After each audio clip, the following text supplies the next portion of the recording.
이 왕상 13장 말씀을 통하여 하나님의 말씀에 대해서 다시 한번 생각하면서 은혜를 받기를 원합니다. 요즘은 참 세월도 빨리 지나가지만은 이 세상 돌아가는 것도 급변하지요. 옛날에 농사 짓던 그런 시기에 비하면 수십 배, 수백 배 빨리 돌아가는 그런 일들이 많은데요. 그 가운데 우리가 자동차라든지 이 전자제품들 얼마나 빨리 바뀝니까? 그 프로그램 하는 어떤 분이 그런 말을 하더라고요. 자기가 맡은 그 분야의 그 소프트웨어 따라가기도 바쁘다는 거예요. 그 다른 것은 쳐다보기도 어렵고요. 그 자기 분야에 나오는 그런 소프트웨어 업그레이드에 대해서 나오는 그것도 따라가기 바쁘다는 거예요. 그러니 이 세상이 얼마나 빨리 돌아가면 하루가 다르고 한 시간이 다른데요. 빨리 돌아가는 이 세상 속에 살아가는 우리가 한 가지 이제 놓치기 쉬운 것이 무엇인가 하면 하나님의 말씀은 영원토록 변함이 없고 하나님의 말씀은 진리인데 그 하나님의 말씀도 자꾸 희미하게 희석시켜버리는 그런 경우가 있습니다. 그 문화가 그렇고 또 빨리 돌아가는 이 세대 때문에 하나님의 말씀도 자꾸 어떤 변화에 대한 그런 내용으로 쳐다보는 경우가 많이 있는데요. 그런 생각과 그런 태도를 오늘 이 왕상 13장 말씀을 통해 다시 바꾸고 하나님의 말씀은 영원토록 변함이 없고 나에게 진리고 나에게 생명을 주시는 귀한 말씀입니다. 고백이 새롭게 되어져야 할 것입니다. 세 가지 내용인데요. 첫 번째, 하나님의 말씀은 나를 살리는 능력이 있다. 그런 내용입니다. 나를 살리지요. 하나님 말씀. 우리가 이 정신적으로도 어렵고 힘들 때 하나님의 말씀을 가까이 하고 읽게 되면은 나에게 능력이 들어오는 것을 우리는 다 느낄 수가 있습니다. 우울해질 때, 또 이상한 생각이 들어올 때, 또 내 마음에 부정적인 마음이 가득할 때 하나님의 말씀을 가까이 하면 그 말씀이 나를 살려줘요. 정신뿐만 아니고 우리의 육체, 근본적으로 이 하나님의 말씀은 우리를 살리는 그런 생명의 말씀이지요. 오늘 이 13장 말씀은 그것에 대해서 우리에게 잘 알려주고 있는데요. 1절부터 이제 4절, 오늘 소개할 내용이 많기 때문에 9절 그렇게 제가 정확하게 말하지는 않습니다. 이렇게 1절에서 4절 사이에 나오는 내용들을 풀어서 그렇게 이야기식으로 말씀드린데요.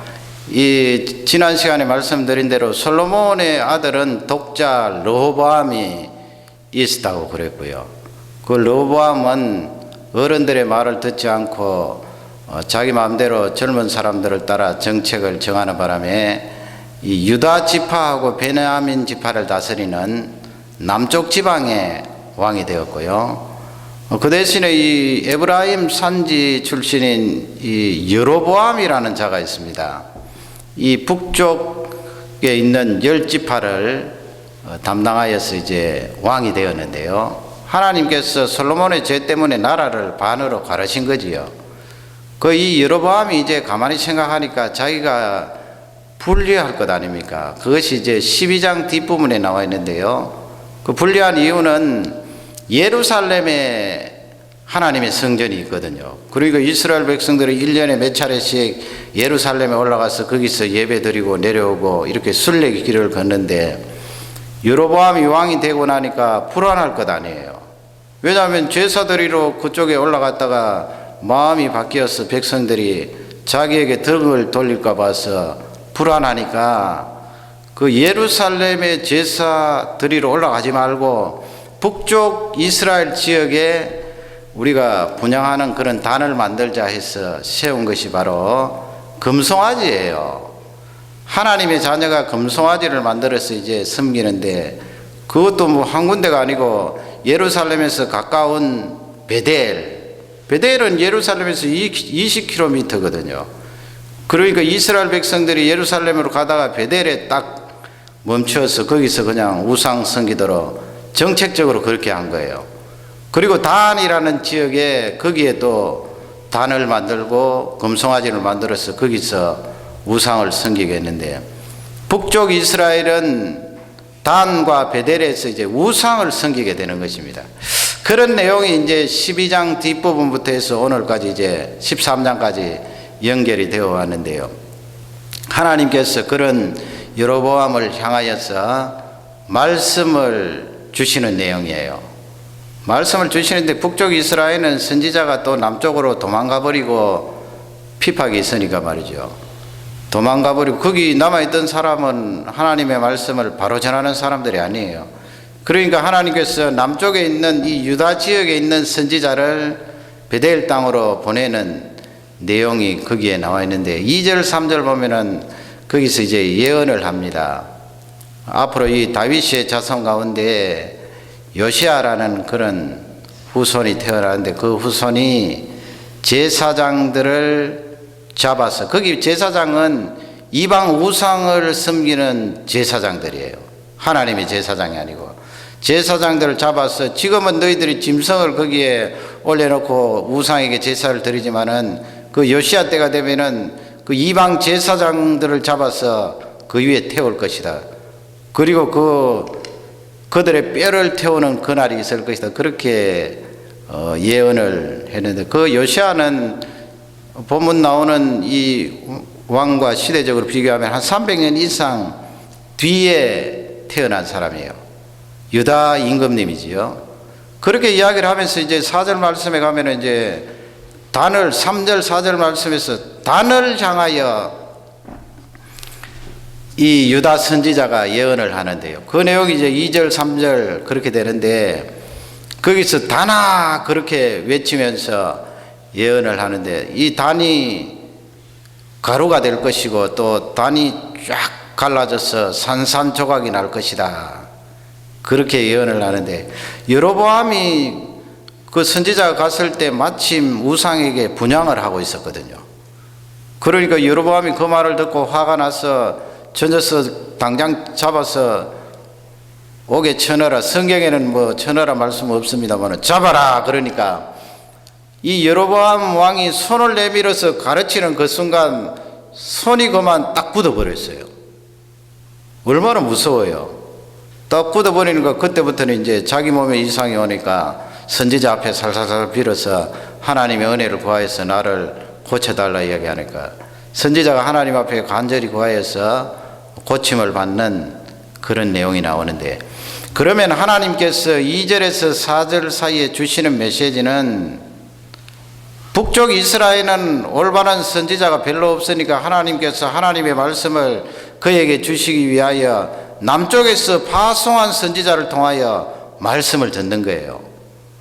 그 말씀을 그렇게 하나님께서 주시는 이유는 여로보암을 살리기 위해서 그래요. 말씀을 들으면 살거든요. 그러나 이 여로보암은 우상에 빠질 대로 빠지고 영적으로 신앙이 하나도 없어서 결국 하나님의 말씀을 완전히 배척하고 멸망을 당한 그런 가문이 되었어요. 그러나 하나님의 중요한 목적은 여로보암에게 말씀을 주신 그 내용이 바로 살리기 위해서요. 말씀이 들어가면 살아나는 역사가 나거든요. 그 다음에 8절 9절 말씀에 보면 이제 이 팔이 고쳐지자 여로보암 왕이 그때부터는 대접이 극진할 것 아니에요. 그래서 태도가 달라져서 남쪽에서 내려온 저 선지자를 데리고 들어가서 음식도 주고 극진히 대접하라.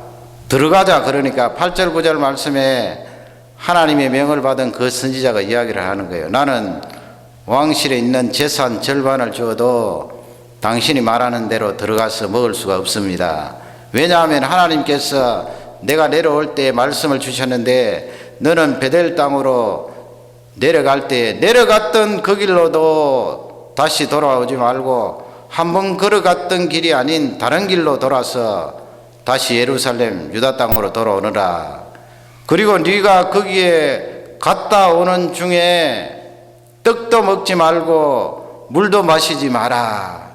그렇게 하나님께서 나에게 말씀을 주셨는데 내가 하나님의 말씀을 어기고 왕의 명령을 따르겠습니까? 나는 절대로 갈 수가 없습니다. 그렇게 이제 왕에게 이야기하는 내용이 나오는데, 그러면 거기서 주시는 메시지는 하나님께서 그렇게 유다 선지자에게 말씀을 주신 것은 유다 선지자를 살리기 위해서예요. 유다 선지자도 살아야 되거든요. 하나님의 말씀을 전한다고 하면서 내려가서 지나가는 사람들과 이야기하고 하나님 말씀 전한다고 하면서 거기서 대접하는 음식을 다 받아 먹고 마실 물을 먹고 거기서 교제하고, 그러면 하나님의 말씀이 옳게 전달이 되겠습니까? 하나님 말씀 사명을 옳게 감당하지 못하거든요. 그러니 하나님께서 선지자 네가 살 길은 내가 내린 이 명령처럼 거기 가서 먹지도 말고 마시지 말고 갔던 길이 아닌 다른 길로 돌아오너라, 그렇게 말씀을 주신 거예요. 이 선지자에게 살려주시는 은혜를 베푼 거예요. 그러니까 하나님께서 우리에게 말씀을 주신 것은 나를 살리기 위해서입니다. 여로보암을 살리기 위해서고, 말씀을 전하는 자신 선지자도 살리기 위해서 하나님께서 말씀을 주셔요. 강단에서 말씀을 전하면 하나님께서 같이 은혜를 받거든요, 여러분. 이 말씀을 전하는데 제 혼자 정신없이 전한 것이 아니고 굉장히 은혜를 받아요. 그러니까 이 말씀을 많이 전하면 능력을 받거든요. 은혜를 굉장히 많이 받아요.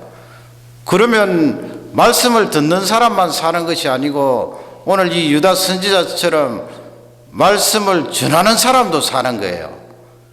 그러니 이 여로보암은 특별한 인간이고 말이죠. 이런 인간은 별로 많지 않아요. 뭐 히틀러나 여로보암이나 이런 인간들은 별로 많지 않고, 거의 다 하나님께서 말씀을 주시면 살아나는 역사가 나타나는 것입니다. 그래서 말씀을 듣는 중에 내가 살고 하나님이 주시는 그 생명을 넉넉하게 체험하시기를 주님의 이름으로 축원합니다. 두 번째는 무엇인가 하면 하나님의 말씀과 반대되는 거예요. 여러분, 하나님의 말씀이 주어지면 진리의 그 말씀이 있는 그곳에는 하나님 말씀과 반대되는 그것이 없으리라. 아니에요. 하나님의 진리의 말씀이 있는 그 주위에 가까이에 하나님 말씀과 반대되는 그런 것이 늘 있다고요. 그것을 이제 성경이 우리에게 가르쳐 주는데, 그 내용이 바로 16절에서 19절 사이에 나오는 내용인데, 이제 이 남쪽 유다 선지자가 여로보암에게 말씀을 전하고 뭐 거기서 제가 방금 설명드린 대로 뭐 먹지도 않겠다, 하나님의 말씀이다, 이렇게 거절하는 것을 이 베델 땅에 있는 이 예언자가 있어요. 예언자인데 오늘 말씀을 가만히 보면 가짜예요. 거짓 예언자. 잘 아시는 대로 사무엘이 그 선지 학교를 세워서 하나님의 말씀을 예언하고 하나님의 말씀을 선포할 수 있는 그런 학교가 있었잖아요. 아마 그런 영향 때문에 이 예언을 하는 사람이 베델 땅에 있었는데, 그러나 이 사람은 엉터리예요. 왜냐하면 여로보암이 그렇게 베델 땅에 단을 만들어서 금송아지 우상을 섬겨도 바로 이야기를 하지 않았거든요. 도리어 자기 아들들을 거기 보내어서 여로보암이 우상 섬기는 것을 지지하는 세력이 되었어요. 그러니 그 아들들이 이제 당일날 그 내용을 이제 아버지에게 보고하는 거예요. 집에 돌아와서 오늘 뭐 이러한 일이 있었는데 남쪽에 온 선지자였습니다. 방에 들어가고 음식을 먹자고 해도 들어가지 않습니다. 그 하나님의 선지자라고 하나님의 말씀을 전했습니다. 이렇게 아버지에게 이야기하니까 아버지가 이 거짓 예언자가 그 말을 듣고, 아, 그분이 어디로 가시더냐, 당장 너희들 나귀를 준비해서 내가 그분을 따라가도록 해라. 그 아들네들이 아마 선지자가 가는 방향을 보았나 봐요. 저쪽으로 갑시다 그랬겠지요. 나귀를 타고 이제 따라갔더니 한참 따라갔더니 상수리 나무 아래 그렇게 쉬고 있어요. 그 지역은 잘 아시는 대로 여름철이나 굉장히 덥지 않아요. 더욱이 이 낮에는 많이 더운데 말이죠. 길을 가다가 이렇게 너티나무 아래죠. 상수리니까 너티나무 아래에서 이렇게 쉬고 있는 것을 발견해서 이야기 왔다 갔다 하고, 그리고 집으로 오는 내용이 이제 16절부터 있는데, 거기서도 역시 이 베델에 있는 거짓 예언자가 이야기를 했지요. 우리 집에 가서 음식도 드시고 물도 마시고 좀 쉬었다 가시지요. 그러니까 딱 잘라서 이제 유다 선지자가 이야기를 하는 거예요. 하나님 말씀에 들어가지도 말고 또 왔던 길로 돌아오지도 말고 물도 마시지 말고 떡도 마시지 말라고 했습니다. 나는 절대로 갈 수가 없습니다 하니까 18절 말씀에 이 베델의 예언자가 무엇이라고 말하는가 하면 나도 선지자라. 나도 당신처럼 선지자입니다. 여호와의 천사가 하나님의 말씀을 나에게 가르쳐 주었는데 그 여호와의 천사가 하나님 말씀을 전한 내용이 무엇인가 하면 저 남쪽에서 선지자가 내려왔는데 저 선지자를 집으로 데리고 가서 떡도 주고 물도 주고 쉬었다 가도록 해라. 그렇게 하나님의 천사가 자기에게 이야기했다는 거예요. 그런데 거기에 주석을 달기를 18절 뒷부분에 보면 쏘겠다고 그랬지요. 그러니까 거짓 선지자예요. 악한 선지자예요. 그 말에 이제 이 남쪽에서 내려온 진짜 선지자가 이제 넘어간 거예요. 넘어가서 그 집에 들어가서 음식을 먹는 내용이 나오는데 그 내용이 우리에게 주시는 메시지는 하나님의 말씀은 우리를 살리는데 그 말씀이 있는 가까이에 하나님의 말씀과 반대되는 것이 있다 하는 것을 우리에게 알려주는 거예요.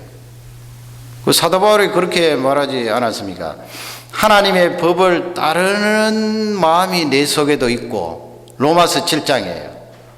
하나님의 말씀을 막 거스리는 그런 마음이 또 내 속에도 있고 그러니 여러분 전쟁이 일어나는 거예요. 우리가 그렇지 않습니까? 하나님의 말씀에 충만해도 하나님의 말씀을 거스리려고 하는 그런 욕심이 우리에게 있거든요. 그러니까 가까이 있어요. 내 아니더라도 내 옆에 사람이 내가 은혜 충만히 받아서 하나님의 말씀을 충실하게 따르려고 하면은 옆에 있는 사람이 자꾸 브레이크를 거는 경우가 있어요. 이상합니다. 지금 보세요. 이 남쪽 유다 선지자가 횟가닥 넘어갔는데 그 넘어간 중요한 이유가 뭐예요? 나도 당신처럼 선지자입니다. 그 말이 넘어갔거든요. 자기가 선지자라고 말하고 그 다음에 천사가 여호와의 천사가 하나님의 말씀을 나에게 말씀해 주었는데 그 내용이 들어와서 먹으라고 합디다. 아주 가깝게 다가왔잖아요. 물리적으로 거리상으로도 가깝게 다가왔을 뿐만 아니고 이 거짓 선지자가 자기에게 어필을 하기를 나도 선지자라. 나도 하나님 말씀 받는 사람이야. 그러니 내가 지금 뭐 조금 의역을 하면 더 늦게 말씀을 받았으니까 내가 새로운 것 아닌가. 그러니 내가 받은 이 말씀을 따르면 된다라는 논리로 이 남쪽 선지자를 꼬여서 이제 자기 집에 데리고 간 거예요. 그러니 여러분 이 말씀은 하나님의 말씀이 풍성한 곳에 하나님 말씀과 반대되는 것이 가까이 있다는 것을 꼭 놓치지 말아야 돼요. 민감하게 반응하고 내가 받은 하나님의 말씀을 꼭 붙들 필요가 있어요. 잘못하면 횟가닥 넘어가거든요. 그것을 우리에게 잘 알려주는 귀중한 본문이에요. 그 하나님의 말씀 자기가 먼저 넉넉하게 받아놓고 그만 넘어가서 이제 잘못을 범하게 되잖아요. 그것을 우리에게 알려주고 있습니다. 이 심리학이 들어오고 또 상담학이 들어와서 사람을 많이 이해하고 사람 이해에 초점을 맞추어서 이제 그렇게 접근하는데 그게 참 한 가지 좋지 않은 것은 죄를 빼뜨린다는 거예요. 죄를 빠뜨리고 사람을 이해하면 어떻게 되는 거예요? 그 죄라는 것은 하나님의 말씀과 반대되는 역행하는 그런 요소가 다 담겨져 있는데 그것을 쏙 빼놓고 사람을 이해하고 사람을 상담하면 어떻게 됩니까?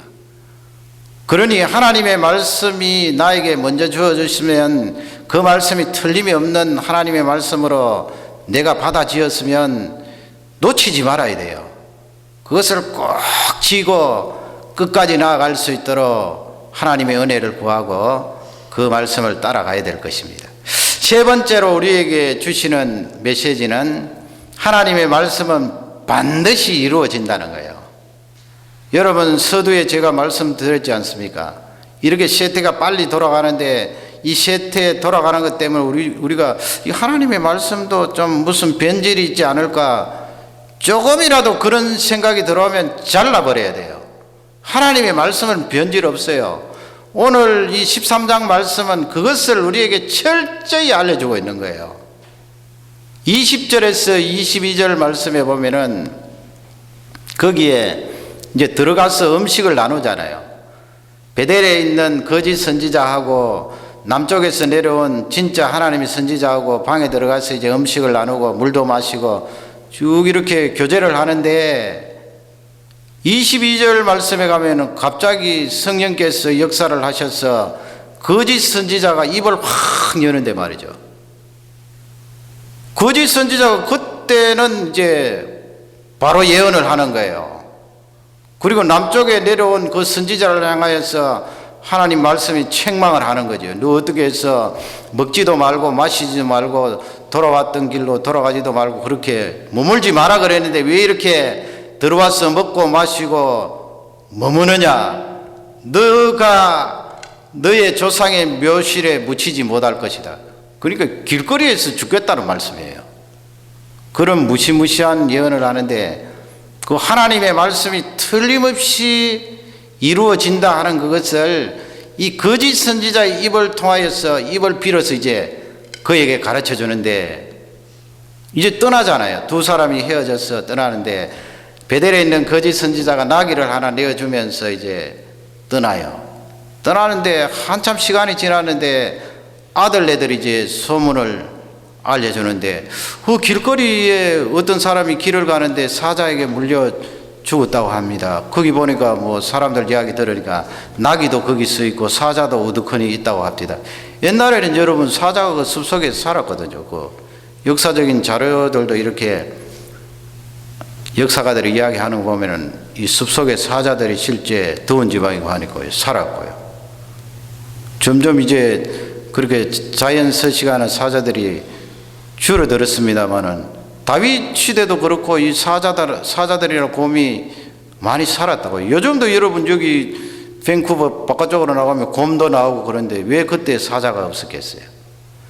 그 이야기를 들은 이 베델의 선지자가 깜짝 놀랐지요. 선뜻 들어오는 생각이 그 나귀도 서 있다고 말했으니까 틀림없이 나귀는 내가 준 나귀일 것이고 그 죽은 사람은 아마 아까 식사 같이 했던 그 남쪽에서 온 선지자일 것이다. 그렇게 예감이 들어와서 아들네들에게 빨리 나귀의 안장을 지우라 하고 가봤더니 아니나 다를까 사자에게 물려서 죽어 있는데 보니까 그 선지자예요. 그것이 이제 여러분 28절 29절인데 그 28절에 보면은 거기에 시체가 이렇게 누워 있는데 사자가 콱 물었겠죠. 여러분 사자가 나오면은 사람을 콱 물고 또 나귀도 물겠지요. 근데 그 시체 옆에 나귀도 우두커니 서 있고 그리고 사자가 사람을 물었으면 막 찢어서 먹을 것 아니에요. 좀 잔인한 이야기지만. 근데 그 28절에 보면은 사자도 우두커니 서 있고 그러니까 이거는 우연적인 사건이 아니라는 거예요. 성경 기록자가 밝히는 거죠. 어떻게 사람을 찢었으면 한번 콱 물어서 죽게 하고 거기서 끝나는가? 그 옆에 나귀도 있는데 잡아먹을 것이 있는데 그렇게 하고 났으면 사자가 도망가야 될 것인데 사람들이 왔다 갔다 보고 해도 사자가 도망가지 않고 우두커니 서 있고 이것은 틀림없이 초자연적으로 하나님께서 하나님의 말씀을 이루려고 역사를 하셔서 그 유다 선지자를 데리고 가신 거예요. 그러면 여러분 생각할 수 있잖아요. 29절에 보면은 그 베델의 선지자가 막 슬피 울면서 그 시체를 나귀에 싣고 자신의 묘에 그렇게 장사를 했다고 되어 있는데 하나님 아버지 그냥 좀 봐주시지요. 내려가서 여로보암에게 말씀도 전하고 또 그 20km니까 갈 때 20km 돌아올 때 20km니까 목도 마르고 배도 고프고 해서 선지자가 거기 들어가서 떡도 먹고 물도 먹었는데 어떻게 그렇게 데리고 가십니까? 그냥 좀 봐주시지요. 그러나 여러분 아니에요. 하나님의 말씀이 나가면 그 말씀이 100% 이루어진다는 것을 우리에게 본보기로 보여주신 거예요. 그렇지 않습니까, 여러분? 하나님의 말씀이 너 먹고 마시고 갔던 길로 돌아오면 죽는다 말씀했는데 멀쩡하게 이 사람이 살아서 유다 땅에 돌아오면은 지금 3000년 가까이 지난 뒤에 우리가 성경을 읽으면 어떻게 되겠어요? 그러니까 그 구약 성경이지만은 하나님의 말씀이 틀림없이 이루어진다 하는 것을 우리에게 알려주실 뿐만 아니고 지금 여로보암에게 충격을 준 거예요. 정확히 맞잖아요. 그 이야기가 남쪽의 선지자 이야기가 한 사람만 들은 것이 아니고 여로보암도 들었고 그 지금 베델에 있는 선지자 자녀도 들었고 또 선지자 자신도 들었고 여로보암 주위에 있었던 신하들도 들었을 것이고 다 들었는데 지금 이 사건을 보면은 하나님께서 주신 그 말씀대로 100% 이루어졌다는 것을 경종으로 알려주시는 거예요.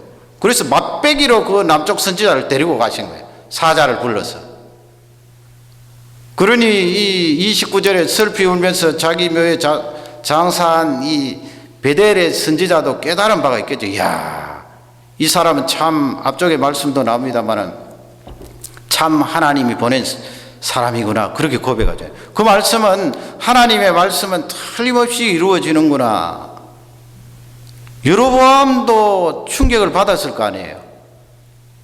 충격받은 것은 저 선지자 죽은 거 보니까 선지자가 자기에게 이야기한 그 내용이 이루어질 것이다 하는 것을 충격을 받았을 거예요.